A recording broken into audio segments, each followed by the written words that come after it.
Vətənimin sərhəddində dağ idim. Dayaq idim bu vətən, ay devran. Gözün kimi qoruyurdun torpağı,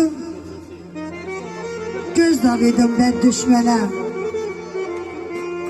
Ay devran.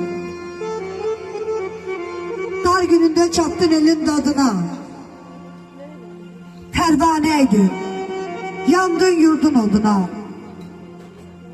Kız gelirler salar seni yadına, yaz saxlayar vətən səni, ay devran.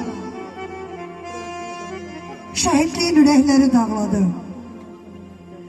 Kız gelirler qarı yaylıq bağladı. Elin oban hönkür hönkür ağladı.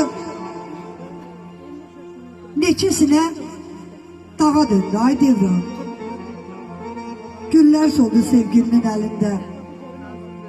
Halk boğuldu göz yaşının selinde. O müqəddəs mezarının önünde baş eğrik. Baş eğrik. Baş eğrik. Döne döne ay devran. Baş eğrik.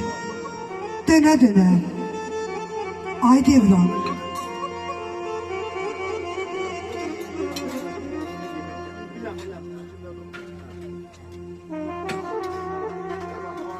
İşte birden şehit olsam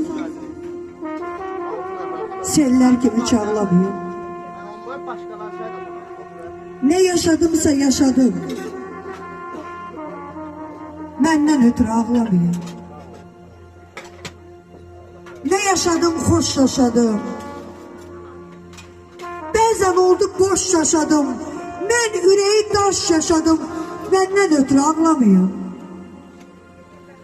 Uşaqlığım fağır keçdi. Gəncliyim də ağır keçdi. Namərd düşmən məni seçdi. Məndən ötürü ağlamıyor.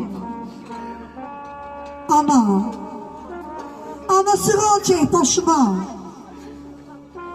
Buza dönən göz qaşıma. Dünya dolansın başıma. Məndən ötürü ağlamıyor. Yağış yağar. Yağış yağar, sel aparar. Tabutumu el aparar. Ruhumda feryat koparar. Menden ötürü ağlamıyor. Üzülmeyin genç yaşıma. Neler gelmedi başıma. Yazın, yazın oğlunun mezar taşına. Ben şehidem, ağlamıyorum. Ölmemişim, yaşayıram. Ağlamıyorum. Ağlamıyorum.